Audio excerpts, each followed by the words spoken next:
Hey there, friends. My name is Sarah Mastriani-Levi, and I'm so excited to be with you again for another healing conversation. If you haven't joined us before and this is your first time, you're in for a real treat. We do have a special guest tonight. I'll be joined shortly with my co-host, but tonight I want to let you know that we're going to be talking about a really interesting topic of the price of peace. You know, there's so many things that happen in our lives and there are places where we need to speak up and there are places where we're more reserved. And what exactly happens to maintain the peace? Do we lose ourselves in the process? How do we show up authentically and still create peace? So this topic is going to dive into that and hopefully kind of dissect it from all kinds of directions.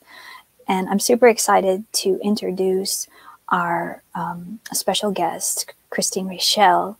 She is one of my dear friends that I met since I moved here to Atlanta. She is an author, and I will allow her to introduce so much of the other things that she does besides writing novels. She's just fabulous, and I'm looking forward to this conversation. So I'd like to invite William and Christine to join me. Hey, guys.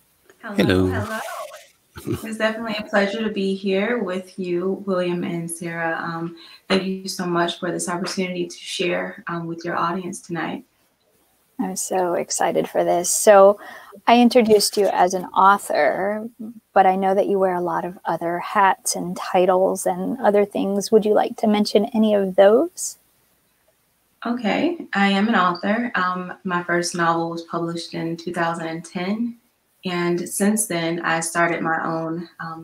It was a publishing company when I started it. And now I'm primarily a freelance editor and graphic designer, and my brand is called Eris Books. So that's basically how I spend my day, working with my clients, creating graphics for them or editing their novels or nonfiction titles.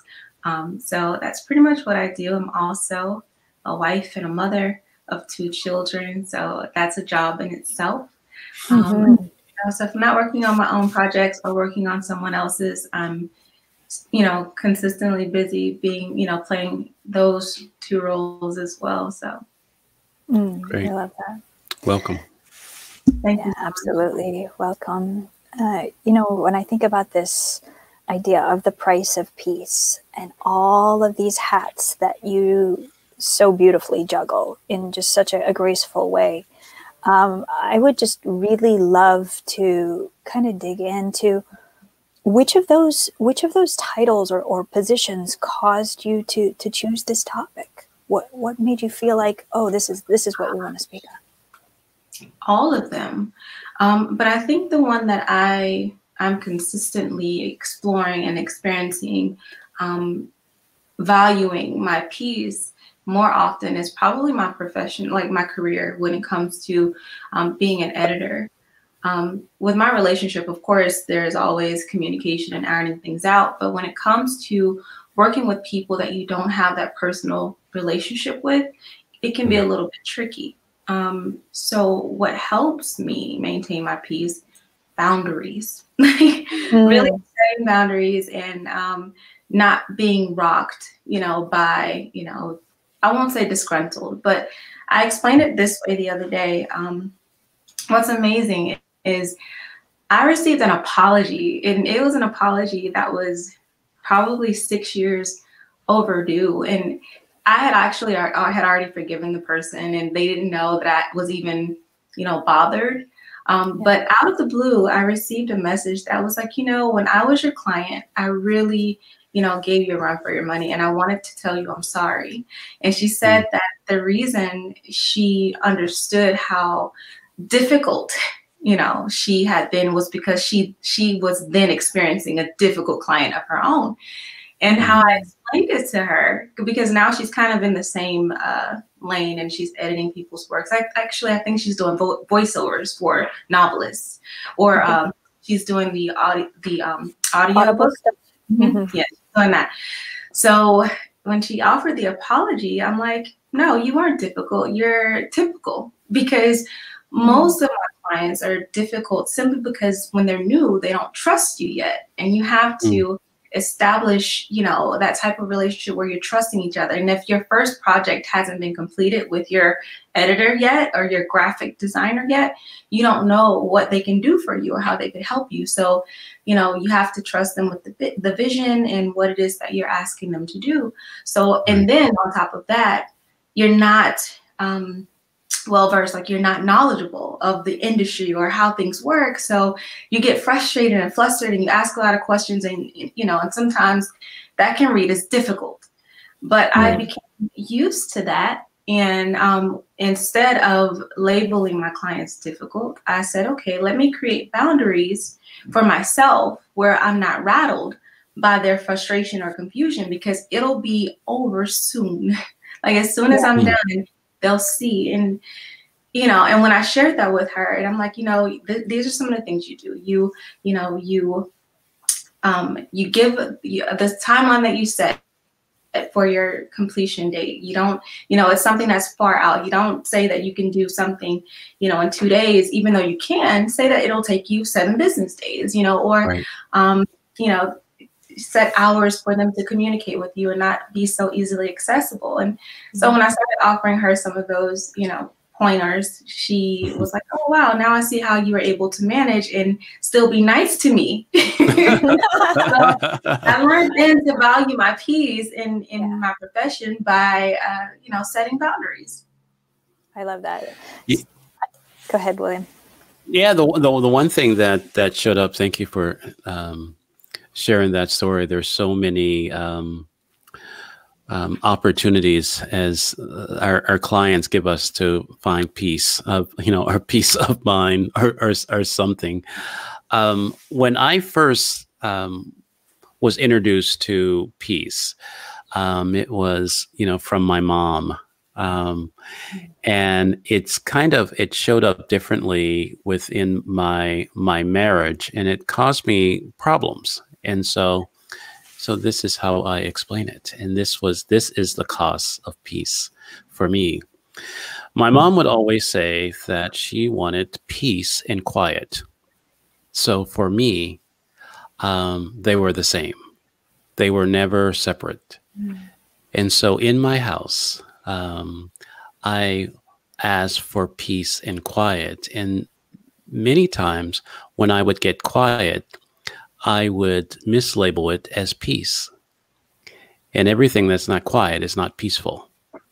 And so there was a lot of things happening that had no sound, but was creating destruction. Let's just say that. And so really recognizing that there's a price, there's a cost, there is something that really value the peace, and it can't, in some cases, not be connected to anything else. Even though my mom primarily just wanted quiet with 4 kids, as a single parent, there was a level of peace that I think she didn't have, but she accepted quiet. And so sometimes that shows up. And so when we look at the price of peace for you, and I guess the question that comes, is there anything that you kind of will substitute or put in its place that sometimes have come back and bitten you? No, I can't say that. Well, that's good. Yeah, I think when it comes to the price of peace and the sacrifices that you make, and primarily it's in relationship. And, you assume that, we should all be connecting and connected and consistently, kind of building this network and, being able to get along with everyone and invite everyone in. But sometimes doing so will cost you more than, that desire, that passion to be connected to other people and, to enjoy life or to build or to, whatever it is that you desire to connect with others to do. So when it comes to sacrifice, it's really a lot of relationships that I thought had potential that I realized that if I would have continued on with them, that it would have cost me more than I was willing to pay for it. And definitely it's my peace. And, the process to getting into a place of peace is kind of it can be gruesome, and it's pretty long if you've endured a lot of suffering, I would say. If you've gone through a lot that's rattled you and that has knocked you off center, once you've gotten back to a place of centeredness and you realize how good it feels, not necessarily for everything in life to be going perfectly, but just knowing that I'm okay. And then when you get that thing from the outside that tries to come in, and it's easy to recognize this is going to really shift me and I'm not ready for another shift. And I don't mean a challenge that will pull something good out of you, but a challenge that would either make you become a person that you naturally are not, or that will just make you make decisions or take certain actions that you normally wouldn't if you didn't have that outside influence. Got it. Before you talked about boundaries, and I think that, boundaries are so critical for creating respect within relations and creating that peace. But I feel like, I know that for me, my parents, my teachers, the law set different boundaries, but those were kind of predetermined in some way. And in business, when you're just starting out as a new entrepreneur, how did you know to set those boundaries? How did you know that was what would bring you the peace? I wasn't certain, but I followed what I felt I would say this, I think my first experience with it as a young adult, I received my first book deal when I was 24, 25. And I wrote my first novel, and they compensated me for my first novel, and they told me, okay, now write the second one. It's in your book deal. Okay, that's fine. So I went to write the second one, but I became, between the first novel and me being told to write the second one, I had started to evolve to some degree spiritually. So what I thought, what I believed, what I felt, what I knew to be good, if you would call it good, or right, or what I knew would be inspirational, or knew would be purposeful or meaningful or inspiring, those were the things that I was going after. I didn't feel like that second novel would, be in alignment with that, because the character in the first novel, when I actually wrote it, because I did write it, she evolved as well. And when I submitted it to my publisher, she was not pleased. Like, she was like, I want the old character back. She needs to be sassy and this and that. And I'm like, no, she's a different person now. And it was a reflection of who I was. So I had to be honest with my publisher and tell her that I couldn't deliver. And that's a hard thing to do. It cost me significantly. Because here I am with this book deal and with promise of more money, more opportunity, more open doors.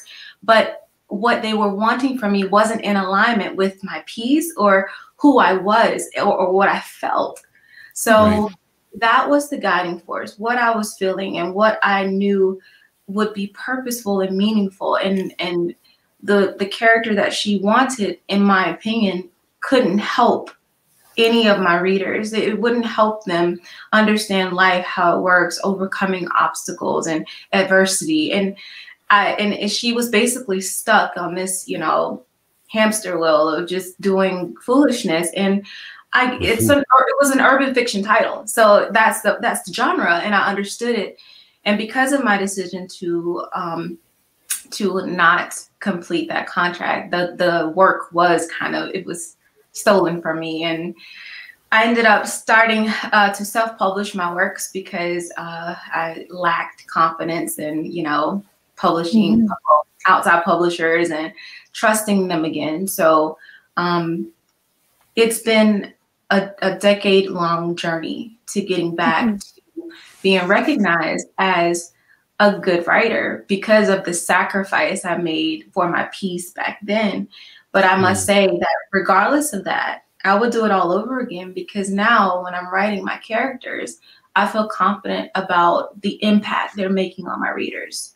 And so that piece is priceless. And I'm not selling myself out or short, because I'm fulfilled in knowing that I'm writing what I desire to write, and characters who I know are impactful and not just going through, you know, foolish motions. Mm-hmm.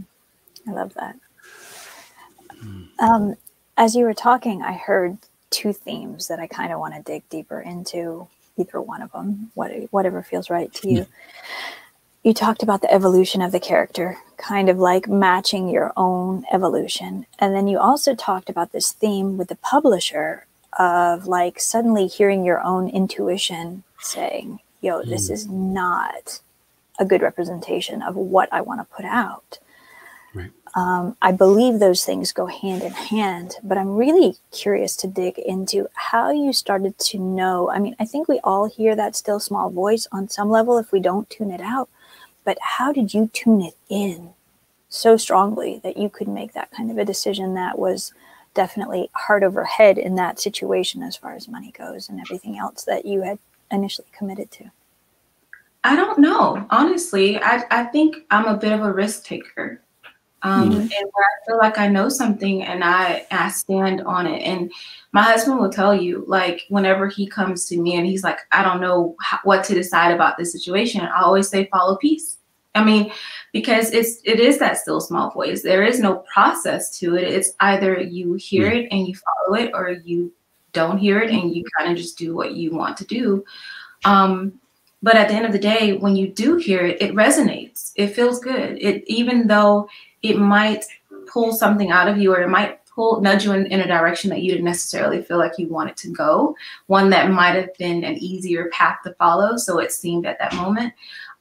You rest in it once you kind of, you know, become centered and you're like, okay, well, this is the way to go, even though I'm still, you know, I still have a couple of questions, or everything is not completely in alignment in a way that I can visibly see it, touch it, or I can map it out. Like, you know, it's just you stepping out on faith. I mean, there's really no other way for me to explain it, because in that time I was, like I said earlier, I was a young adult, and there weren't any actual practices or any, of course I was single. I didn't have any children. And my routine every day was really just going to work and then coming home and being in this state of meditation. And just, I didn't really label it or call it anything. It was just me being alone. And no one actually coached me. Once I found out about the publisher wanting that old character, I never consulted with anyone else. I never told anyone else what I was doing or what I was thinking or feeling. I just went on that feeling. I was like, no, I don't want to give you that character anymore. And I explained it to her. I'm like, I'm not in that place where I want this character to continue in the way that she was. And the publisher's response was just like, okay. Because she had her own, you know, plan. Right. Thank you for sharing that. I as you were as you were sharing, there were a couple times where, let's just say, I've made different choices, because for me, there was this sense of, you know, being responsible, being accountable, being all of those other outward things that we say, you know, that, okay, I signed up for this, so I got to deal with it, even though that I'm not this anymore. And you just kind of put on a happy face, and just do it. And then in the middle of it, you know, or sometimes even at the beginning of starting the second, you're like, I have no peace in this. Help me get through this, and all that, you know, and just go from there. And really at that, you know, sometimes we put so much consideration around age and not. But for me, it was like, even at that age, right, that means something and nothing, you are able to say, this is who I am. This is how I want to show up. And my peace is more important than anything else. we'll deal with that. You know, I don't know what the ramifications of that is going to be, but I'm willing to do that. And so that is just, you know, most of the times when we look at the price of something or the cost of something, we just think monetary. But beyond the money, who would you have been if you would have said yes to her? Oh, gosh. Who would I have been? Well, number one, I would have definitely been someone who valued monetary gain and success over, you know, my own well-being. Because when I think about peace and following intuition and insight, like that's all of those things contribute to my own wellness. And it, you know, when it comes to your quality of life, I think that, you know, who I became would have been determined by what doors other people could have opened for me and what opportunities were out there for me. But I think I learned early on that, you know, I don't have to go that route, that everything that is for me is aligned for me to walk into it myself. And not saying that others aren't helping, like there are always people along the path that are going to help open doors. But if we become so dependent upon other people's ability or willingness to help us or to open up opportunities for us, then we kind of become slave to whatever it is that they can do instead of, you know, focusing on what it is that we desire and how we can walk in our own authenticity and who it is that we are in that moment, you know, because we are constantly changing and evolving. And had I not stepped out then to say, well, this doesn't, you know, this does, I don't agree with this. This doesn't agree with who I am right now.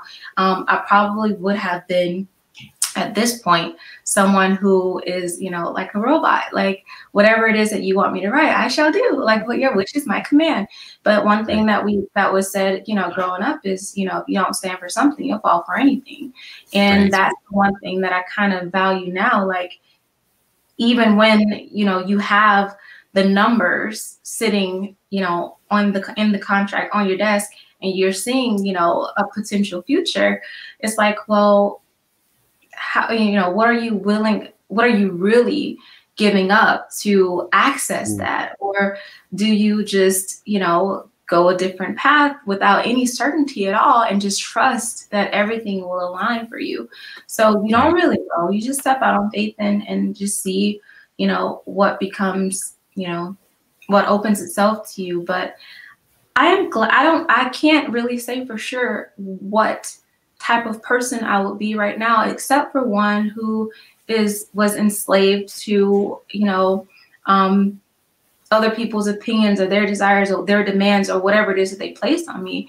And right now I have so much freedom, and that, you know, definitely in alignment with peace. I mean, that's priceless. You know, my freedom to create what I desire, my freedom to create characters and storylines that I'm inspired to create. So again, I'm moving off of inspiration and not from demand. You know, even when it comes as a writer, when it comes to, well, what's popular, let's follow that trend. Sometimes I'm not following that trend. Sometimes, well, you know, this may not be a popular topic right now, but it's something I'm inspired to write.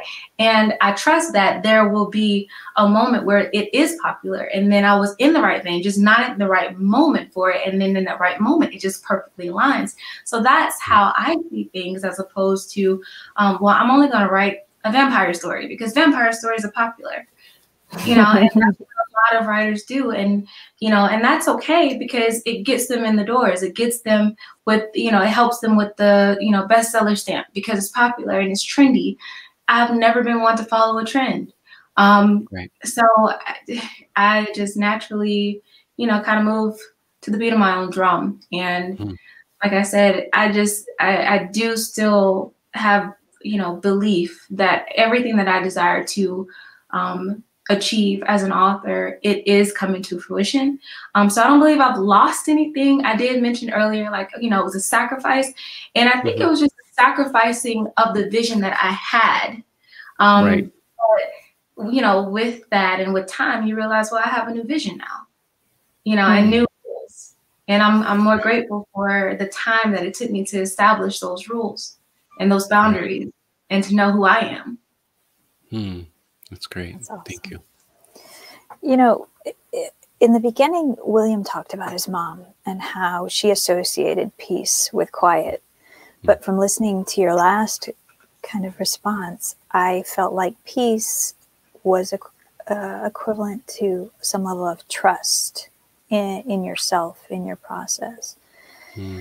And I'm really curious, like, how did peace become something that you sought after? How did you begin to like recognize how it would feel in your body to, because I think there's a lot of people who are like, oh yeah, I want to be at peace, or I want to trust, but they're not connecting the word from here to this process of working from your heart. Or, you know, maybe you don't feel, maybe you feel it in your big toe. I don't know where you feel it, but like talk about like how trust and peace became something that you could feel, that you would know to listen to this intuition in this way. Oh, it's all over. You know, something that comes to, you know, destroy my peace is suffocating. You know, I literally feel it like, okay, this isn't right. You know, and then I try to tap into what part of it isn't right. And then I try to determine, well, is it me just not wanting to do something, or is there something more here? You know, and I guess a good example, like when it comes to relationships and building friendships, I kind of stepped out to connect with some people in the city. Like I've been in Atlanta for 3 years, and I really, you know, really didn't get out much. And I still, you know, kind of, well, actually what happened is I started to step out a little bit more and connecting with people. But when you do that, you identify different personalities, and usually I'm able to just get along with anyone. But whenever there's drama that comes up and chaos and confusion, and, you know, he said, she said, like, I'm an adult, and I respectfully, you know, keep, you know, if I do form a negative opinion, I keep those things to myself. But, you know, in the city, and you're connecting with different personalities, it's not necessarily the same. So what happens is when you start to build those relationships and you notice that, wait, there's a lot of gossip, and there's a lot of this, and there's a lot of that. And then they've kind of created an expectation of you being there. Well, the sacrifice comes in where you feel like, I don't owe you anything, and not even an explanation for me bowing out. Because I value my peace so much that I cannot tolerate this, because I feel just this heaviness, and this, it's just something that just, it literally goes from your gut all the way up through into your throat. And it's just like, what is this thing? It's just a weight that you're carrying, because the energies around you are just not in agreement with who you are.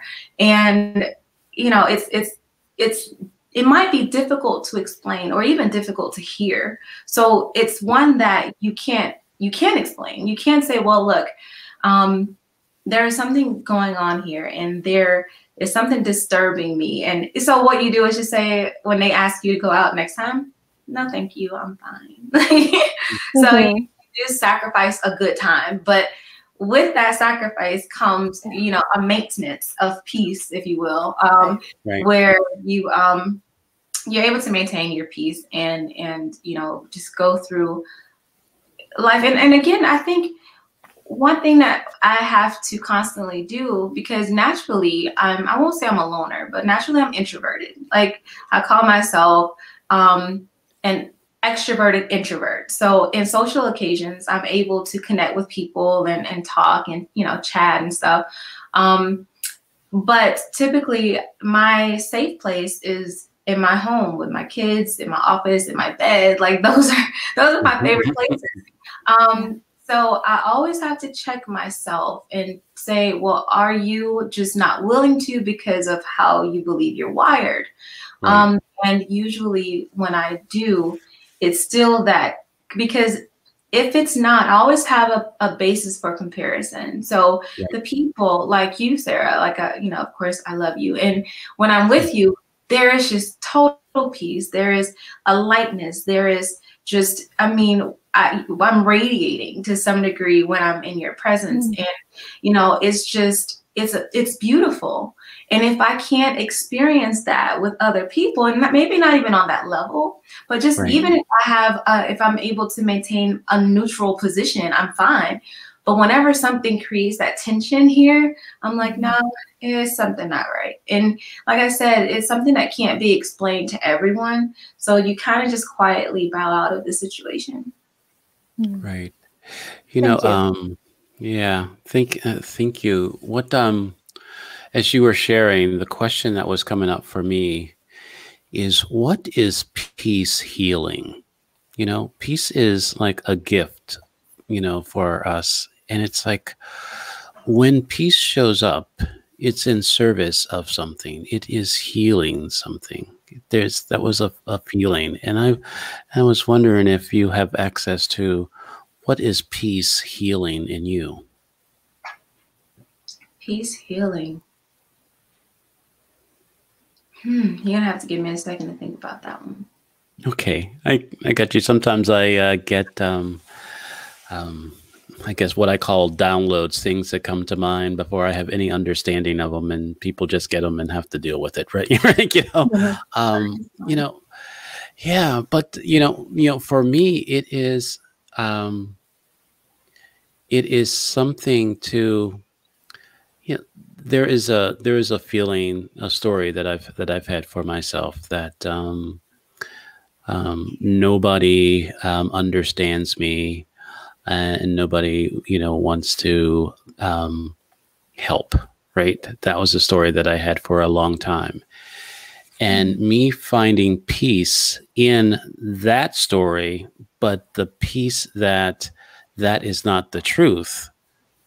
So I can stop saying that story, caused me to show up more.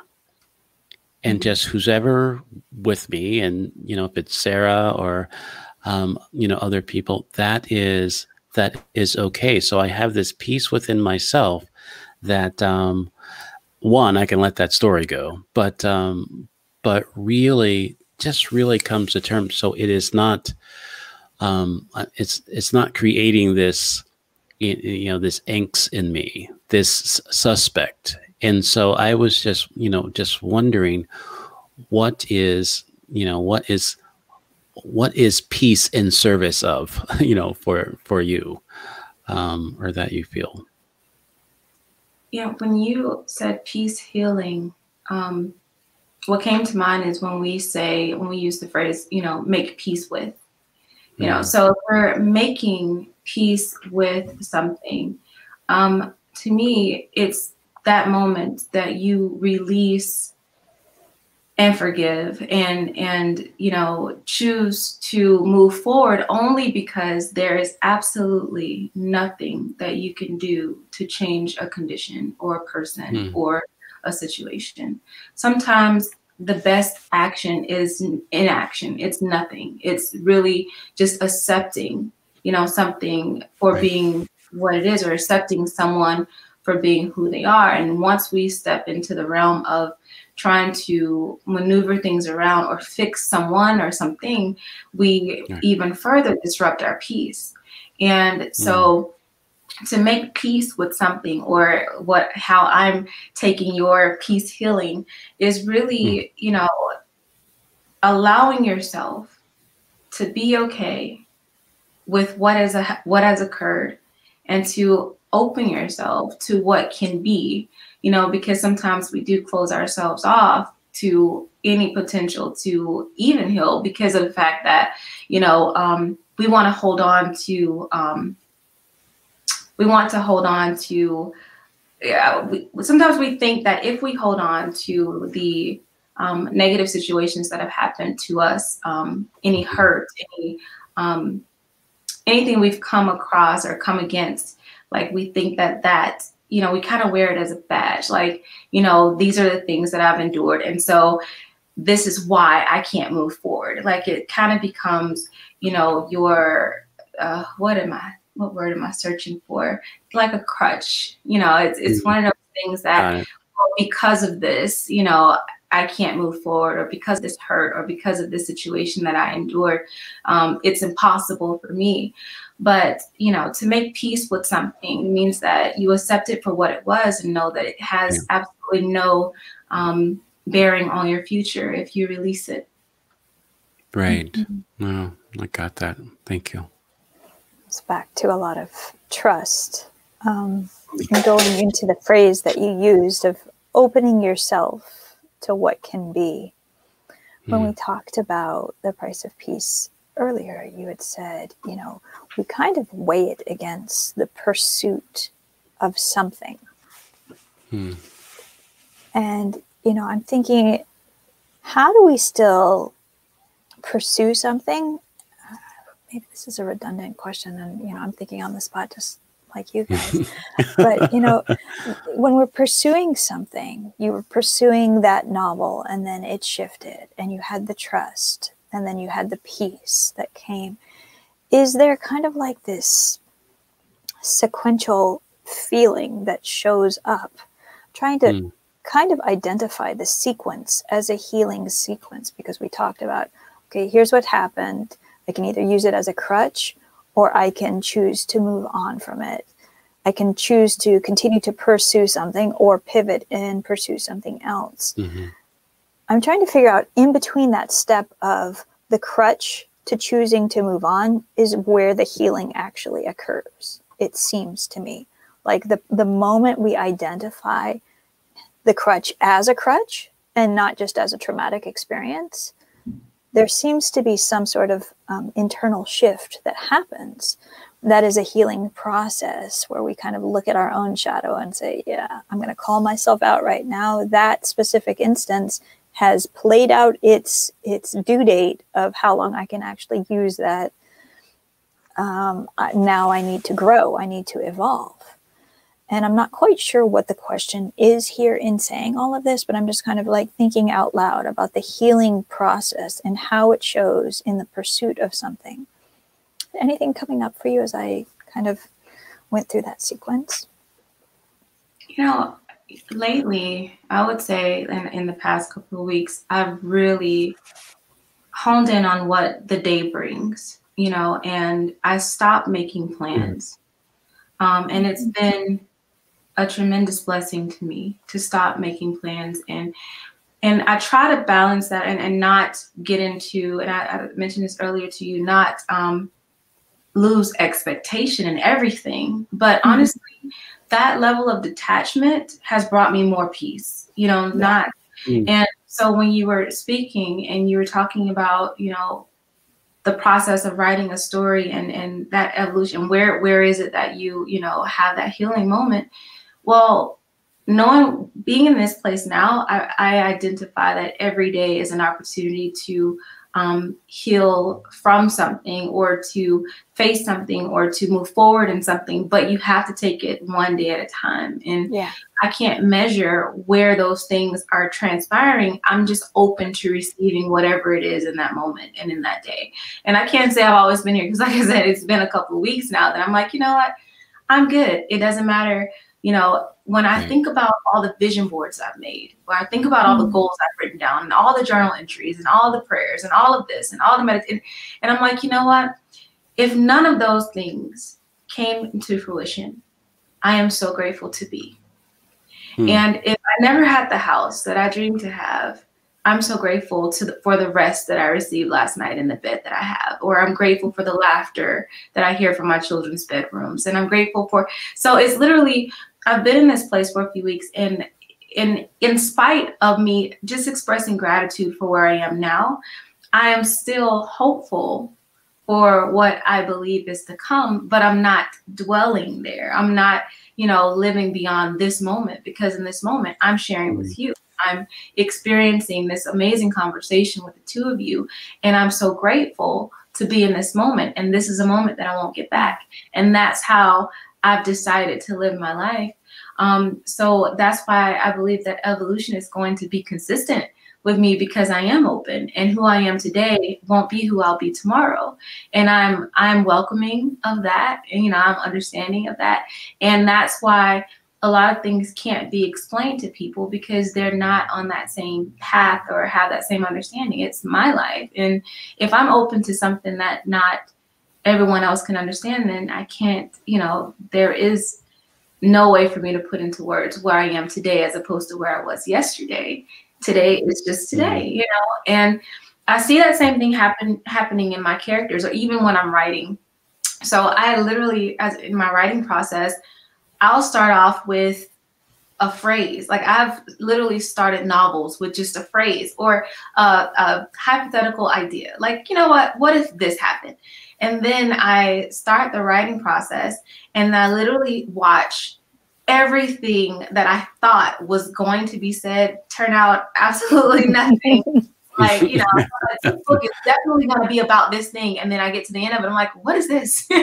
Because I've opened myself up in my process of writing. I've opened myself up to receive inspiration, to just write, whatever it is that it's just natural, that just naturally flows. And the end result is always great, but it's not where I thought I would be. And the amazing thing is, I think I've taken that idea and because I've written 2 novels like that now, I've taken that and I've kind of applied it to my own life. So my writing process has become this living thing that I do, where it's like, every day I'm going to wake up and whatever I'm inspired to do or to create that day, I'm going to do it. I'm going to create it and I'm going to be grateful for it. And then I'll do the same thing tomorrow. So right. There's this saying that how you do anything is how you do everything. Sometimes when I have that inquiry, it's like, okay, I hope that's not true. But you're showing how that the writing process, that's a good way to live your life. That's a good way to really be present to and committed to peace, right? I mean, there is a peace in just living, just allowing your life to flow, to go. And it's like I don't want it to be jealous, right? It's like, okay, all right, I know that. It's like every time I have these moments that I know that, I'm reminded of G.I. Joe when I was a kid. They would say, knowing is half the battle. It's like, Joe, that's not the truth. Knowing is the beginning of the battle. It's not half, right? And so once we get a knowing of something, now we have a choice to go there. And it feels like from your sharing that there is this knowing of yourself and knowing what's important to you that allows you to just go with it, because whatever happens is meant to happen. And for me, and I am open to it. That's Yeah, there are some non-negotiables, and those non-negotiables, family, when it comes to them, those, and I told my husband the other day, I said, okay, if I were so absorbed and wrapped up in becoming an Oscar award-winning screenwriter, which I don't think any Black women have received that, recognition.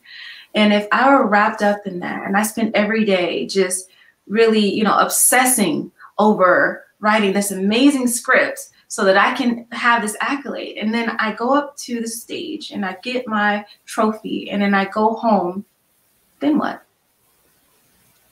What I'm going home to are the people who have had to sacrifice while I pursued that. So I can't sacrifice them in my journey, to have this thing that's only going to last a moment and it's going to be something collecting dust on my shelf. So when I look at everything that I desire, I always measure, well, how does this impact the people that I love the most?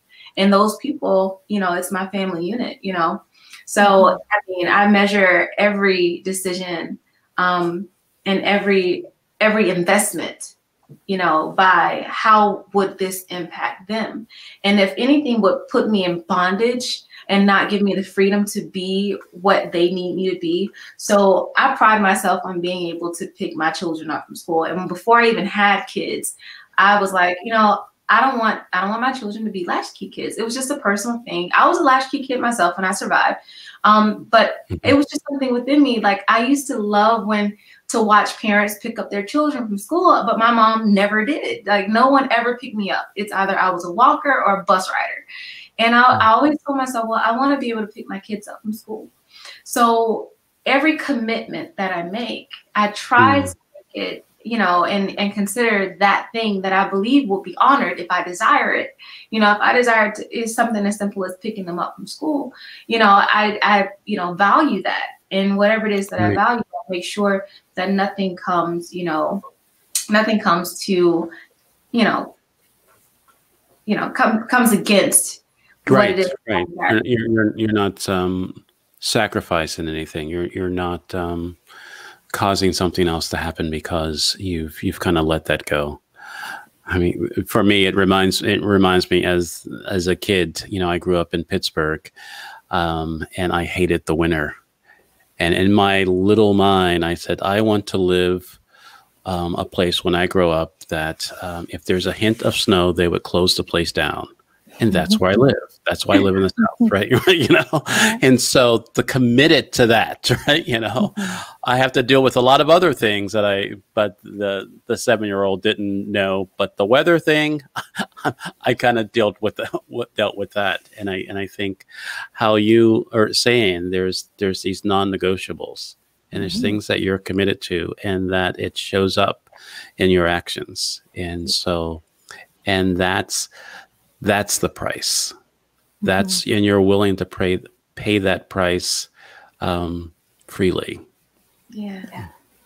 You brought that around full circle. That was beautiful. Yeah, I agree.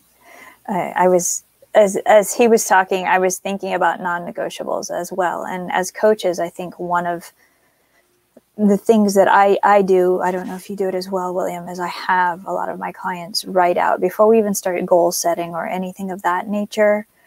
What are the non-negotiables? Because ultimately, maybe 10 or 15 years ago, I would have bought into all of these productivity and efficiency books and goal setting and 5-year plan and 10-year plan, because that's what responsible business and adults did, right?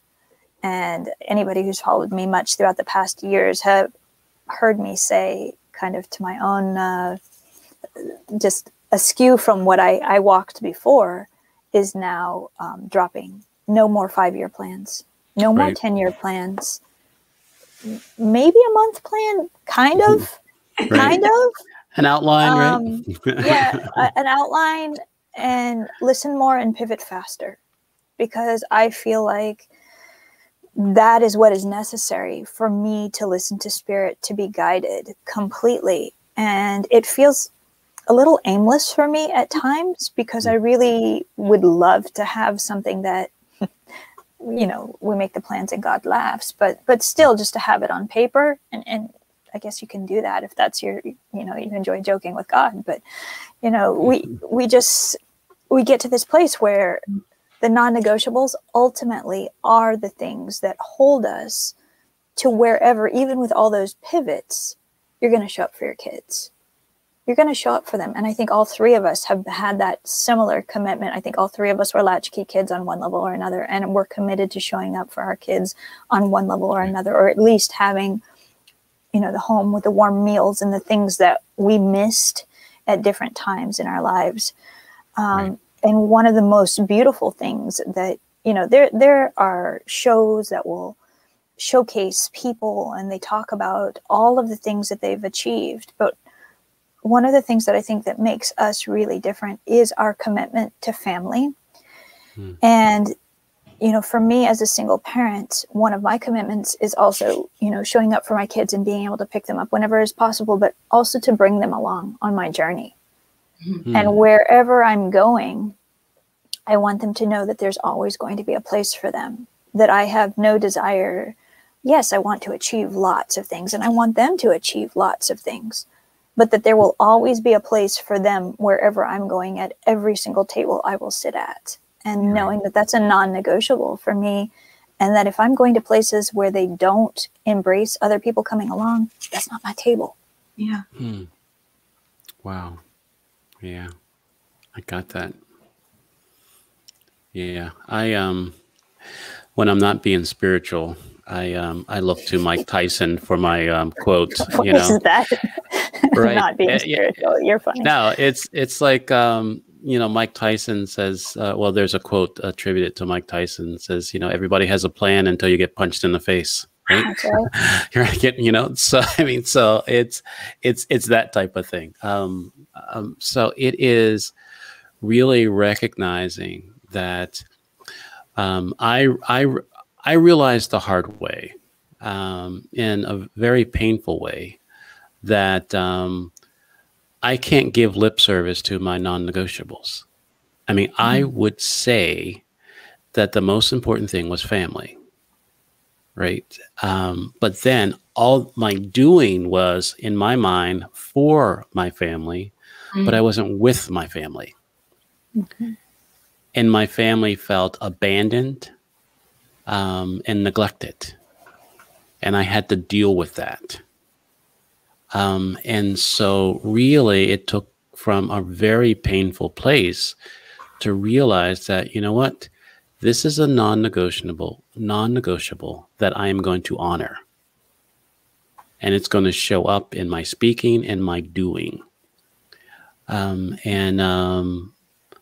Yeah, it is, sometimes, for me, you say all the nice things, right? You say it's not even for yourself, it's for other people. So it's like at the beginning of the year, near when it's like, new year, new me, hey, I'm going to lose 20 pounds. It's just things that we say, right? Like, I mean, it's like nobody's like committed to that, but we say that. So we look good. And I think the more that what brings us peace, what brings us joy, what has us show up authentically is a part of our non-negotiables. It's a part of the things, and people know who we are. They don't have to guess. Yeah. And so yeah. So thank you for bringing that into this conversation, because that's peace, right? For sure. As you talked about those non-negotiables, I come to another word that I feel is kind of relevant to all of this, and that's wholeness. We evolve, and we're always bringing, the more we show up for ourselves, the more of the scattered pieces of our hearts and our souls that we call back into ourselves in establishing our wholeness. And, the place of peace is a place of wholeness, right? The price of peace is quiet. It's trust. Sometimes it's speaking up when it comes to those non-negotiables. It can show up in different ways, but ultimately the wholeness is what kind of brings us back to our authentic self. And I know that in your last novel, you really kind of spoke to the subject of wholeness. And I know this hasn't been an author's conversation per se, but we did talk about how your characters have evolved just like you've evolved. Do you want to talk about how wholeness showed up in your last novel? So my last novel is called Trapped. And if you're familiar with like the first 48 or like murder, it's kind of a murder mystery. Well, I can't say it's a murder mystery, but it is a mystery because a young lady does, in the beginning, and you could read it in the synopsis on the back of the book, they find a girl who's deceased. And the question is, did she take her own life or was there foul play? So the entire novel is just this journey, a journalist who's actually going on a journey to find out the truth. But she basically, it's a series of interviews that she conducts with the people who are closest to this character. Her name is Zoe. And Zoe faced a lot of adversity, throughout childhood. And by the time she became a teenager, she had a foster parent who taught her how to basically practice mindfulness and to not, be so scattered and to know who she is and to stand on her truth. And by the time she went off to college, she was someone who was not at all moved by what was popular. She was not at all moved or inspired or basically moved to do anything that went against who she was or who she is, you know, as a character. But so, you know, you see, you know, the idea, the issue of sex and the issue of, you know, pledging and fraternities and sororities and, you know, going to an HBCU as a young Black female, or staying at a predominantly white college, which kind of was my story. I went to FSU, so the story is based in Tallahassee, you know, with those schools. And so you discover that she is one who has become centered because of she endured the process of healing from all of the adversity of her, you know, childhood, and now she's at a place of wholeness.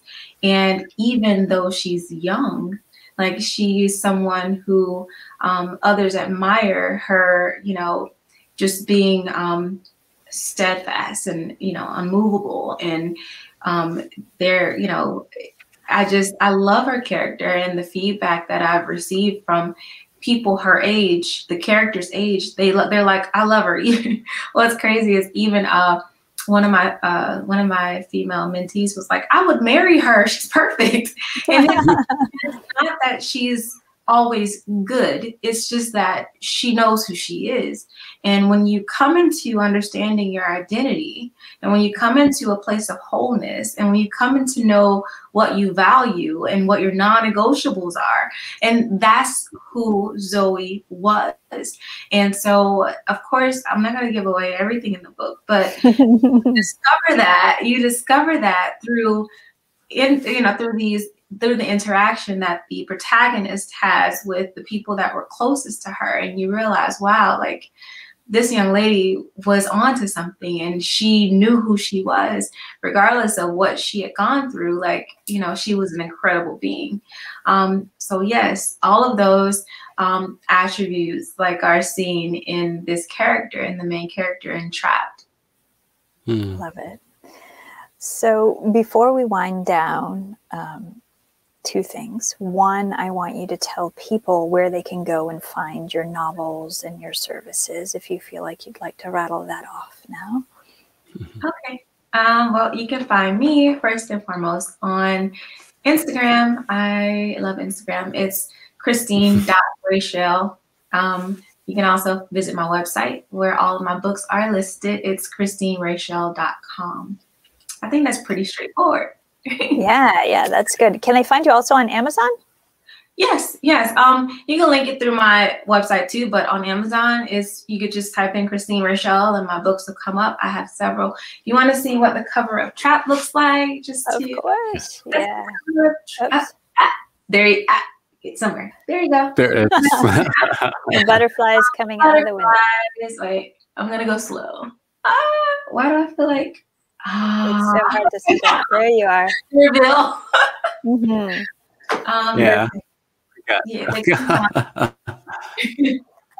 And the second thing that I wanted to do is, you guys know that so often I pull cards beforehand, and it's always serendipitously, non-serendipitously amazing how relevant they are. So just wanted to pull these and just kind of show what the universe supplied me with coming into this conversation and how it feels right now. So the first card was the Void. And it's the dark moon, and it's all about what we talked about in the beginning. The rest, the spending time alone, the relaxation, the healing, everything that's necessary.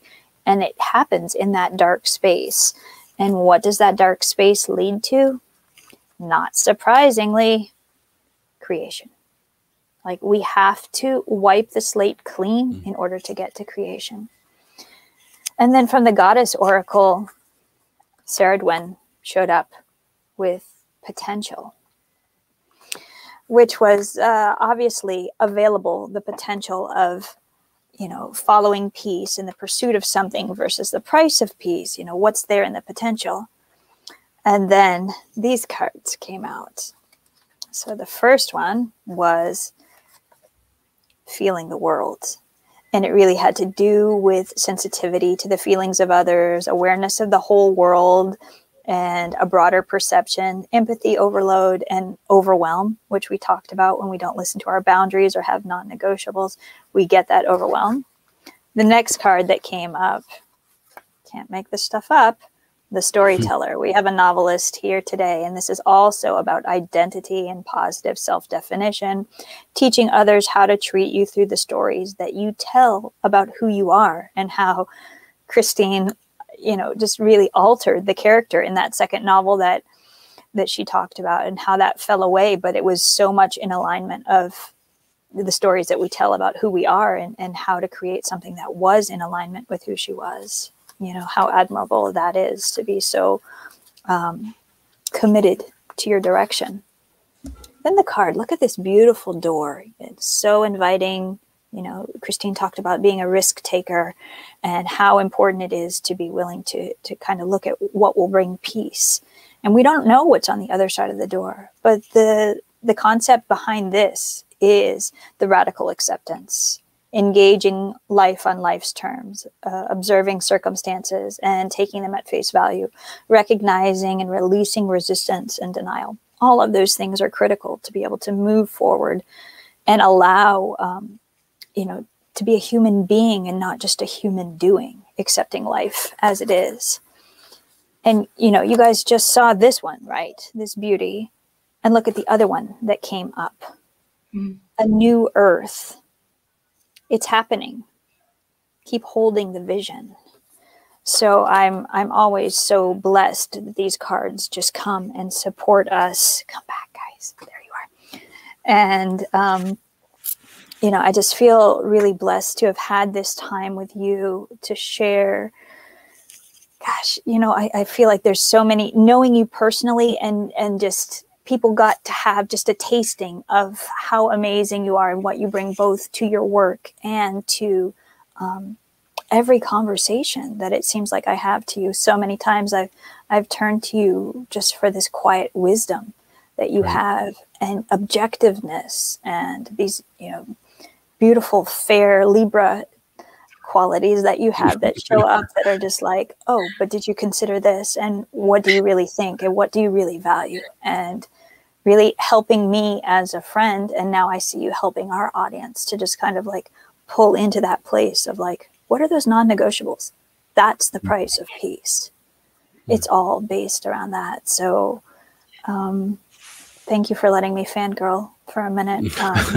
And just, I hope that everyone gets the chance to listen and love you as much as I do. And I will allow William to close this out.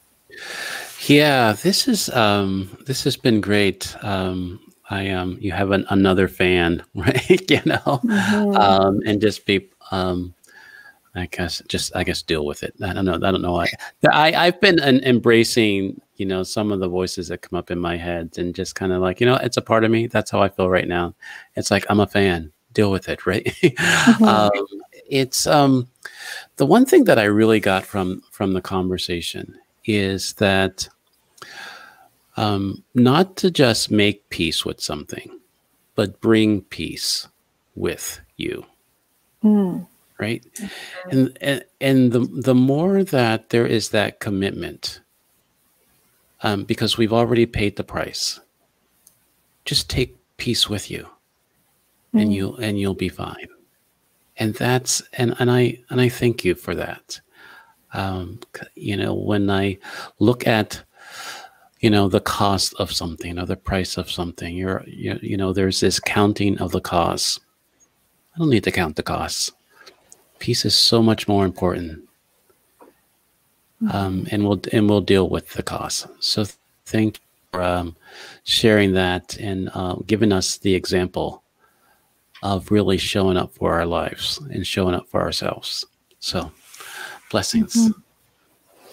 Blessings. Thank you so much. Thank you. Thank you. Thank you.